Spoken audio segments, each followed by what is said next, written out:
Hello guys and welcome back to the two state vlog. आज नहीं कोई two state vlog नहीं। Intro मेरी बात सुनो, ये है ना, ये हर टाइम बोर करता है। इस बार अरे ये हर टाइम करती है, ये हर टाइम बोर करता है। Hello welcome back to my channel और आवर चैनल। भाई क्यों नहीं बोला? थोड़ा वेलकम बैक तो नहीं करूं मैं? के थोड़ा टिपिकल लाइन के अलावा कहीं और भी तो मतलब टर्न करना तेरा। कुछ भी नहीं करता है, ये ऐसे ही करता है। Hello welcome back to our channel और यूं खड़ा हो जाता है, देखो ऐसे ऐसे खड़ा हो जाता है और पूरी स्क्रिप्ट बोलता है जैसे कि इसको किसी ने लिख के दी कि तुम्हें ये बोलना है। भाई बोर नहीं करना है हमें, है ना? समझ रहे हो? सूरत दिखाओ अपनी। भगवान से अबे तो अब लोग, अब क्या देखो, जैसे लॉकडाउन में ना लोगों का दिमाग फिर जाता है, मेरा भी फिरना शुरू हो गया। मैं क्योंकि मेरे पास करने के लिए कुछ भी नहीं है तो मैं इसको ही परेशान कर रही हूँ। इसने ना मेरी लाइनें चोरी कर ली। मेरे पास करने के लिए कुछ भी नहीं है तो मैं इसको ही परेशान कर रही हूँ। अभी लॉकडाउन में हम लोग क्या कर रहे हैं? कुछ भी नहीं करते, काम धाम हमारा वर्क फ्रॉम होम चल रहा है, वो करते हैं। उसके बाद अभी स्पेशली भैया बहुत टेस्टी सा पनीर बना रहे हैं और सुनील तो एकदम खतरनाक वाला खुश है क्योंकि मेरा छोटा भाई भी इसके लिए स्पेशल पनीर बनाता है, बड़ा भाई भी स्पेशल पनीर बनाता है क्योंकि इसका फेवरेट है भाई पनीर। हाँ है, क्यों नहीं है? सबका वेजिटेरियन में और कुछ है ही नहीं, तो पनीर और सोया है। स्पेशल फेवरेट पनीर बन रहा है, भैया बना रहे हैं। चलो भैया को देखते हैं और भैया का वो शेफ वाला अवतार। रिश्तों के भी रूप बदलते हैं। कॉपीराइट आ जाएगी? नहीं आएगा, कुछ भी नहीं कॉपीराइट आता है। और ये हमारे चैनल के डायरेक्टर साहब यहाँ जो रसना बना रहे हैं। हाँ, रास्ता बना रहे हैं डायरेक्टर साहब। और ये है शेफ ईशान शर्मा जो कि स्पेशल पनीर, और ये है इनका पनीर ग्रेवी। वाओ!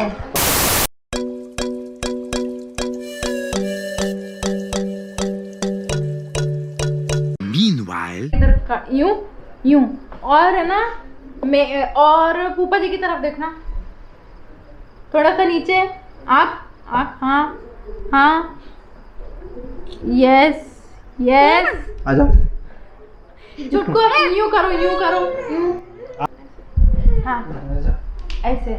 और है ना, आपकी आंखें जो है, मुंह ऐसे हंसो। बैठे बैठे क्या करे, करना है कुछ काम, और वो क्या काम है वो समझ नहीं आ रहा है। तो सोचा कि कोई स्टोरी टेलिंग कर लेते हैं। भाई भैया के पास बहुत प्यारी प्यारी स्टोरीज़ हैं तो सोचा स्टोरी टेलिंग ही कर लेते हैं। भैया की कुछ स्टोरीज़ हैं इंटरेस्टिंग सी, हॉरर स्टोरीज़, तो वो अभी हम लोग सुनेंगे क्योंकि घर में बैठ के जितने भी एडवर्टीज़मेंट हैं और मैचेस हैं सब देख के बोर हो गया। और घर में यार वैसे भी कोई काम नहीं रहता, लॉकडाउन में इंसान करे भी तो करे क्या। तो हम लोग स्टोरी एंजॉय करते देखते भैया क्या स्टोरी सुनाते हैं, तो चलो। स्टोरी में ऐसा है कि ये स्टोरी बहुत पुरानी स्टोरी है और कई बार लोग इस पे सीरियल और फिल्म बना चुके हैं, इसलिए कोई नई नहीं है। और कई बार ये स्टोरी आ चुकी है, प्रसारित भी हो चुकी है, अलग अलग अगर लोगों ने सुनाई है। अब मेरी बारी है। तो होता क्या है, एक कॉल सेंटर, ये कहानी एक लड़की की जो एक कॉल सेंटर में काम करती है, जो हज़ारों फ़ोन उठाती है, लोगों की प्रॉब्लम सॉल्व करती है। उसके बाद जब उसका सच सामने आता है तो उसके साथ में जो लोग काम करते हैं, किसी को हार्ट अटैक आता है तो कोई किसी को मेंटली कुछ लोग बीमार हो जाते हैं। तो ये कहानी है रोज़ की। ये कहानी चालू होती है गुड़गांव से। गुड़गांव मतलब गुरुग्राम। हुआ क्या कि जब ये बात है 1980 की, 1980 में क्या हुआ कि गुरुग्राम और नोएडा, इन सब चीज़ों की जो आज हैं, इन सब चीज़ों की किस्मत पलटी। वो इसलिए क्योंकि दिल्ली में जगह नहीं थी, नई नई फैक्ट्रियाँ आई, चीज़ें आई, तो जगह नहीं थी। तो फिर लोगों को नई जगह ढूंढना थी तो सब लोगों ने जगह चुनी। वो जगह थी गुरुग्राम, जो कि गुड़गांव बोली जाती है। हुआ कुछ यूँ कि अचानक गुरुग्राम, वहाँ की किस्मत पलटी। पहले एकदम बियाबान, बड़े बड़े जंगल और ये सब चीज़ें हुआ करती थी। अचानक ही वहाँ के जो लोग थे, जो बेचारे गरीब थे, अचानक उनको पैसा मिला और उनकी ज़मीनें खरीदी गई, तो रातों रात सबकी किस्मत पलट गई। अब हुआ ये कि लोगों के साथ पैसा आया और जगह डेवलप हुई, उसके साथ क्राइम भी बढ़ा। वहाँ पे मर्डर, रेप और दूसरी चीज़ें भी चालू हुई। अब होता क्या है कि धीरे धीरे वो जब जगह डेवलप होने लगी तो वहाँ पे एक बीपीओ खुला, जिस बीपीओ का नाम था सैफरॉन। वहीं एक लड़की काम करती थी जिसका नाम था रोज़। ये रियल नेम है या फिर? ये रियल नेम है, उसका हाँ। नाम था रोज़। हाँ। अब होता क्या है कि बीपीओ का काम आप सबको मालूम ही है कि कैसा रहता है। रोज़ का ऐसा था कि रोज़ वहाँ पे 1.5 साल से काम कर रही थी और हर महीने वो एम्प्लॉय ऑफ द मंथ बनती, बहुत सारे उसको अवार्ड मिलते, कहीं कुछ मिलता कहीं कुछ मिलता, और वो अपने एचआर और जो टीम वाले रहते हैं सबकी फेवरेट थी। तो अचानक एक दिन की घटना ये होती है कि बीपीओ में कोई भी कस्टमर का फ़ोन आता है तो वो जो भी बात होती है, फला बात होती है कि हमें ये काम है या वो काम है, तो ये सब प्रॉब्लम सॉल्व हो जाती है 5 से 10 मिनट में। ज़्यादा से ज़्यादा कॉल होता है 12 मिनट का, लेकिन उस दिन उनकी एचआर और ऑफिस वालों ने देखा जो उसके आसपास बैठते, वो कॉल था 1 घंटे 10 मिनट का। तो सामने केबिन से उसकी एचआर देख रही थी रोज़ को कि 1 घंटे 10 मिनट से ये बात कर रही है। अमूमन होता ये है कि कॉल सेंटर पे इतनी देर बात होती नहीं है। तो सबको बड़ा आश्चर्य हुआ कि 1 घंटे 10 मिनट से रोज़ किससे बात कर रही है। आसपास वाले लोगों ने भी ध्यान दिया, एचआर बार बार आसपास घूमने भी लगी, या उनके टीम लीडर था वो भी देखने लगा कि ऐसा क्या हुआ। फिर अचानक ही रोज़ ने क्या करा कि वो फ़ोन रखा और एकदम थोड़ा गुस्सा और थोड़ा बदहवास होके अपना बैग लेके अचानक अपने जो कलीग थे उनसे बोल के कि मैं जा रही हूँ, और चली गई। अब ये चीज़ एचआर को समझ में नहीं आई। सबको ये आश्चर्य हुआ कि 1 घंटा 5 मिनट किससे बात हो सकती है। तो उनकी जो भी प्रोसेस होती हैं बीपीओ वालों की, तो उन्होंने वो कॉल उठा के देखा तो पता चला कि वो कॉल कहीं से आया ही नहीं था। सबने बड़ा आश्चर्य करा कि ये बात कर रही थी तो किससे कर रही थी। तो ये बात आई गई, किसी ने ध्यान नहीं दिया। अब हुआ क्या कि रोज़ अपनी शिफ्ट से पहले चली गई थी और हमेशा टाइम की पंचुअल थी कि समय पे आती थी, समय पे जाती थी, लगातार एम्प्लॉय ऑफ द मंथ भी बनती थी, सब लोगों की फेवरेट थी, इसलिए किसी ने ध्यान नहीं दिया। लेकिन सब लोग उसको बहुत ज़्यादा पसंद करते थे। हुआ क्या कि वो उस दिन जब गई, उसके बाद दूसरे दिन वो लौट के नहीं आई। तो उनके एचआर और टीम लीडर ने ये सोचा कि हो सकता कोई परेशानी हो, कुछ हो। तो उनकी जो एचआर थी उन्हें थोड़ी सी इंक्वायरी निकाल के देखी तो पता चला कि सामने से जो 1 घंटे 5 मिनट की उसने बात करी, कोई कॉल आया ही नहीं था। जो भी उन लोगों की प्रोसेस होती है उन्होंने पूरी छानबीन करी, लेकिन उसने सोचा कि होगा कुछ। उस दिन रोज़, उसके दूसरे दिन रोज़ आई नहीं। एचआर को थोड़ी चिंता हुई, उसने सोचा होगा तबीयत ख़राब होगी। ऐसे करके 2 दिन हो गए, 3 दिन हो गए, उसको चिंता होने लगी कि यार ये आई तो क्यों नहीं आई। फिर उसने क्या करा कि उसका पता करो। तो अमूमन ये होता है कि लोग जहाँ भी ऑफिस में काम करते हैं उसके आसपास कमरा लेके रहते हैं। ये परंपरा आज भी चल रही है। जो लोग जॉब करते हैं बाहर शहरों में, वो अपने ऑफिस के आसपास रूम लेते हैं और रूम लेके वहाँ पे रहते हैं। तो जो भी उनकी कैब थी जो अपने एम्प्लॉय को छोड़ने और लेने का काम करती थी बीपीओ में, तो कैब के ड्राइवर को बुलाया गया है कि भैया वो जो रोज़ मैडम है उनके आप रूम पे जाएं और उनके घर जाएं, आप जहाँ भी उनको छोड़ते हो, और उनसे पूछें कि क्या है। वो फ़ोन भी नहीं उठा रही हैं और कोई मेल का जवाब भी नहीं दे रही हैं। लगातार हाँ, लापता हो गई थी। अचानक लापता हो गई थी। तो कैब के ड्राइवर को उनके घर पहुंचाया गया। तो कैब का जो ड्राइवर है, जो रोज़ उनको जिस जगह छोड़ता था रोज़ को, उस जगह कैब का ड्राइवर गया। उसने एक दरवाजे को खटखटाया जहाँ पे वो रोज़ को छोड़ता था। और ये रोज़ का काम था, एक दिन का काम नहीं था। तो जो भी लैंडलॉर्ड थे उन्होंने दरवाज़ा खोला, उनसे पूछा कि जो रोज़ मैडम है वो ऑफिस आ नहीं रही हैं, क्या बात हो गई। ऑफिस में सब चिंता कर रहे हैं, फ़ोन का वो जवाब दे नहीं रही हैं। और मेल का वो जवाब दे नहीं रही हैं तो उनको बुलाइए। तो जो लैंडलॉर्ड थे उन्होंने बोला ऐसी कोई लड़की यहाँ रहती नहीं है। अच्छा। तो कैब का ड्राइवर ने बोला कि सर मैं रोज़ एक बार नहीं कई बार उनको छोड़ता हूँ और इसी तरफ और इसी घर तरफ इसी घर में घुसती हैं। तो कहने लगे यहाँ पे कोई भी ऐसी लड़की नहीं रहती। अब कैब का ड्राइवर वापस ऑफिस जाता है, ये ऑफिस में जाके बताता है कि ऐसी ऐसी बात है। अब सब लोग बड़े हैरान परेशान रहते हैं और संपर्क करने की कोशिश करते हैं रोज़ से, लेकिन पता नहीं चलता रोज़ के बारे में कुछ। फिर एक दिन होता ये है कि और इंक्वायरी निकाली जाती है रोज़ के बारे में। अब ऑफिस के पास पूरा डेटा रहता है कि कौन कहाँ पे रहता है, उसका पूरा ऑफिस का पता, माँ बाप का पता, इसका पता, उसका पता।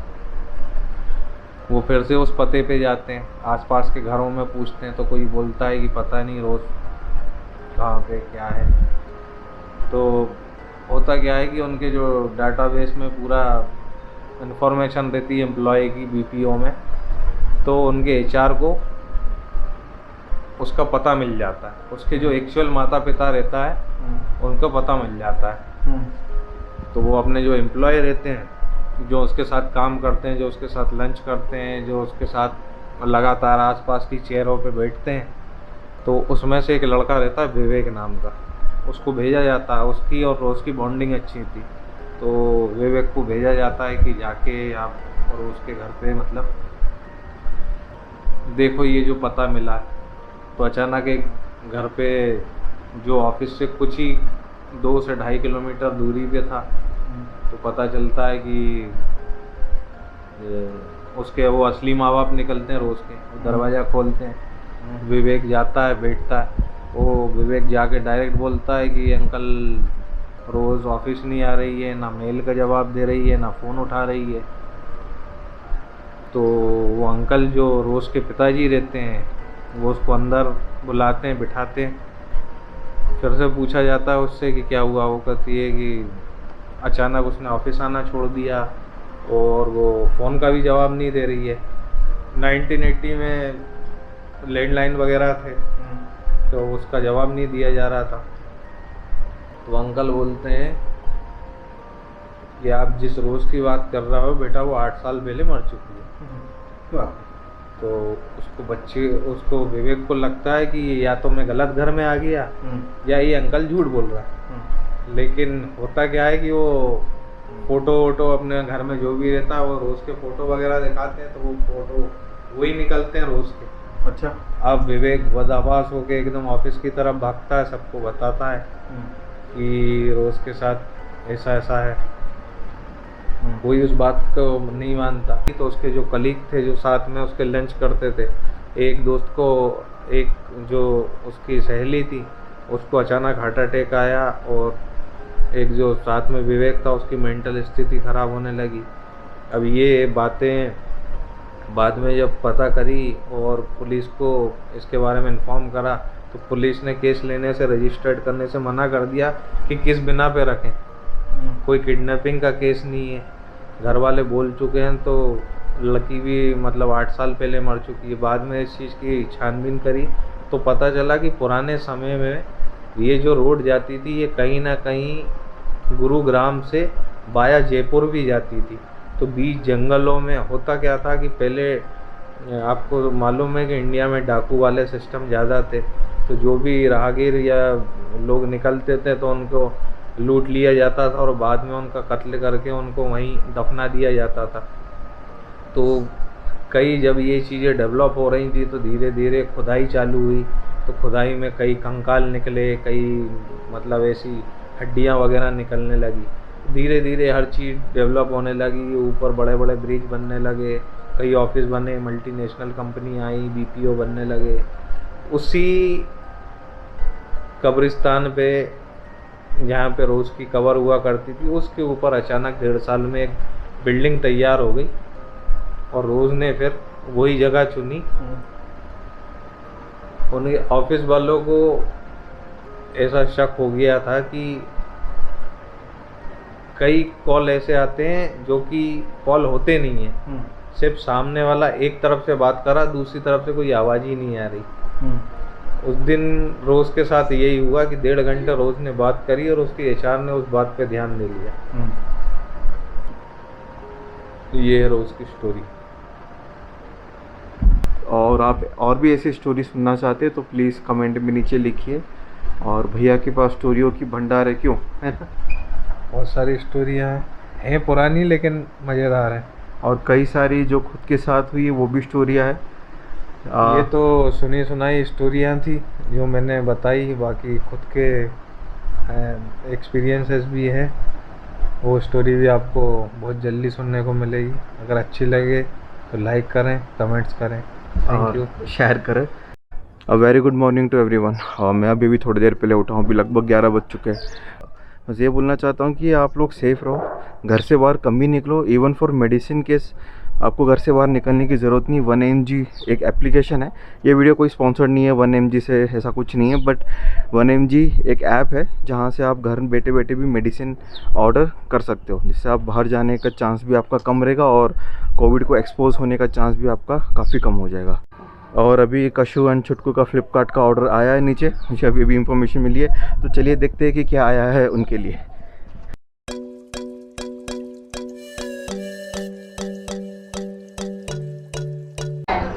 ये मच्छी वाला गेम कशु और छुटकू के लिए लाया, बट उन फिशिंग रॉड, बट उनसे ज़्यादा एक्साइटेड ये है, ये मैडम उनसे ज़्यादा एक्साइटेड है। तो छोट क्या किया जाए अब बेटा, अब सेल ही नहीं है यार कशु।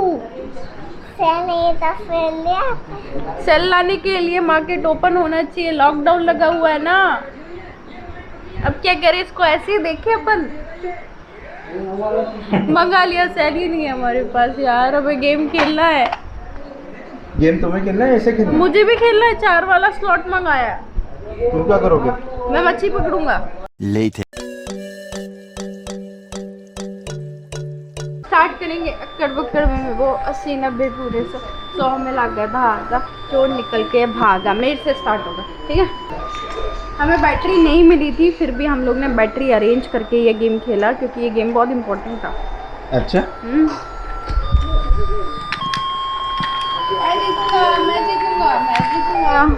मैं जीतूंगा। उसको गुस्सा है, गुस्सा बेटा, छुटकू को तुम गुस्से में कितना क्यूट लग रहा है। फर्स्ट सेकंड में और कशु थर्ड फोर्थ पे।